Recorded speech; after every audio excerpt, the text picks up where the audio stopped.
नमस्कार दोस्तों। आज के इस वीडियो में हम बात करेंगे भारत की वर्तमान केंद्र सरकार के बारे में। जानेंगे कि सरकार की प्रमुख नीतियां क्या है, किन क्षेत्रों में बड़े बदलाव हुए हैं, सरकार की प्रमुख उपलब्धियां क्या मानी जाती है और किन मुद्दों पर आलोचना भी होती है। भारत दुनिया का सबसे बड़ा लोकतंत्र है, इसलिए किसी भी सरकार का मूल्यांकन केवल उसकी उपलब्धियों से नहीं, बल्कि उसकी चुनौतियों और जनता पर पड़ने वाले प्रभाव से भी किया जाता है। तो आइए शुरू करते हैं। वर्तमान सरकार का परिचय। 045 से 145। भारत में वर्तमान केंद्र सरकार का नेतृत्व नरेंद्र मोदी कर रहे हैं। 2024 के आम चुनावों के बाद नेशनल डेमोक्रेटिक अलायंस यानी एनडीए गठबंधन ने सरकार बनाई और नरेंद्र मोदी लगातार तीसरी बार प्रधानमंत्री बने। इस सरकार का मुख्य फोकस आर्थिक विकास, डिजिटल इंडिया, इंफ्रास्ट्रक्चर निर्माण, आत्मनिर्भरता, राष्ट्रीय सुरक्षा और भारत की वैश्विक स्थिति को मजबूत करना बताया जाता। आर्थिक विकास और इंफ्रास्ट्रक्चर। 1:45 से 3:15। वर्तमान सरकार की सबसे बड़ी प्राथमिकताओं में से एक देश के बुनियादी ढांचे का विकास रहा है। पिछले वर्षों में देश भर में नए expressway, highway, railway corridor, metro परियोजनाएं और एयरपोर्ट विकसित किए गए हैं। सरकार की योजनाओं में शामिल है भारतमाला परियोजना, सागरमाला परियोजना, वंदे भारत ट्रेनें, औद्योगिक कॉरिडोर। लॉजिस्टिक्स सुधार। सरकार का दावा है कि बेहतर इंफ्रास्ट्रक्चर से व्यापार, रोजगार और निवेश को बढ़ावा मिलेगा। इसके अलावा भारत दुनिया की सबसे तेजी से बढ़ती बड़ी अर्थव्यवस्थाओं में शामिल रहा है, जिसने अंतर्राष्ट्रीय स्तर पर भी ध्यान आकर्षित किया है। डिजिटल इंडिया और तकनीकी परिवर्तन। 3:15 से 4:30। वर्तमान सरकार की एक महत्वपूर्ण उपलब्धि डिजिटल परिवर्तन को माना जाता है। डिजिटल इंडिया अभियान के तहत ऑनलाइन सरकारी सेवाओं का विस्तार हुआ। डिजिटल भुगतान में भारी वृद्धि हुई। यूपीआई दुनिया के सबसे सफल डिजिटल भुगतान सिस्टमों में से एक बना। आधार और डिजिटल पहचान का उपयोग बढ़ा। आज गांवों तक डिजिटल सेवाएं पहुंचाने का प्रयास किया जा रहा है। डिजिटल भुगतान ने छोटे व्यापारियों और आम नागरिकों के लिए लेन देन को काफी आसान बनाया है।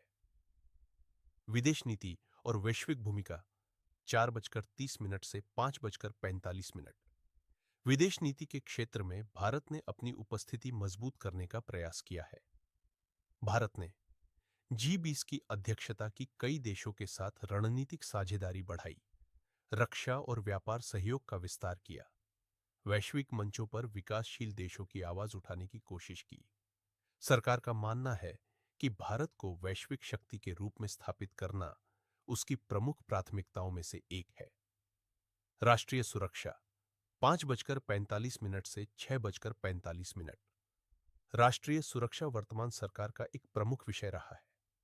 सरकार ने रक्षा आधुनिकीकरण पर जोर दिया, स्वदेशी रक्षा उत्पादन को बढ़ावा दिया, सीमा क्षेत्रों में सड़क और आधारभूत ढांचे का विकास किया।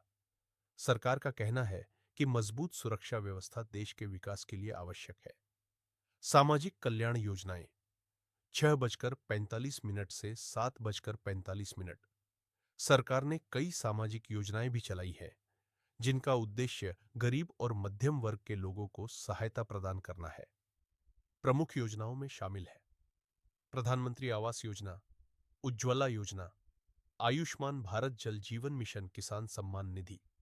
इन योजनाओं का उद्देश्य स्वास्थ्य, आवास, स्वच्छ ऊर्जा और किसानों को सहायता प्रदान करना है। सरकार की आलोचनाएं और चुनौतियां। 7:45 से 9 बजे। किसी भी लोकतांत्रिक सरकार की तरह वर्तमान सरकार को भी आलोचनाओं का सामना करना पड़ता है। विपक्ष और आलोचकों द्वारा उठाए जाने वाले कुछ प्रमुख मुद्दे हैं। बेरोजगारी, महंगाई, कृषि क्षेत्र की चुनौतियां, सामाजिक और राजनीतिक ध्रुवीकरण, अभिव्यक्ति की स्वतंत्रता से जुड़े प्रश्न। आलोचकों का मानना है कि इन क्षेत्रों में और अधिक सुधार की आवश्यकता है। वहीं सरकार का कहना है कि इन समस्याओं के समाधान के लिए लगातार प्रयास किए जा रहे हैं। निष्कर्ष। 9 बजे से 10 बजे। अंत में कहा जा सकता है कि भारत की वर्तमान सरकार ने इंफ्रास्ट्रक्चर, डिजिटल तकनीक, विदेश नीति और कल्याणकारी योजनाओं के क्षेत्र में कई बड़े कदम उठाए हैं। साथ ही रोजगार, महंगाई और सामाजिक चुनौतियां ऐसे मुद्दे हैं जिन पर सरकार और नीति निर्माताओं को लगातार काम करना होगा। लोकतंत्र की खूबसूरती यही है कि जनता सरकार के कामों का मूल्यांकन करती है और समय-समय पर अपना निर्णय देती है। आपकी राय में वर्तमान सरकार की सबसे बड़ी उपलब्धि क्या है और किस क्षेत्र में सबसे अधिक सुधार की जरूरत है? अपनी राय कमेंट में जरूर बताइए। धन्यवाद। जय हिंद। यह स्क्रिप्ट YouTube के लिए तटस्थ और तथ्यात्मक शैली में है। यदि आप सरकार के समर्थन में सरकार की आलोचना पर केंद्रित या अधिक सिनेमैटिक स्लैश वॉइस ओवर शैली की 10 मिनट की स्क्रिप्ट चाहते हैं, तो मैं वह भी तैयार कर सकता हूं।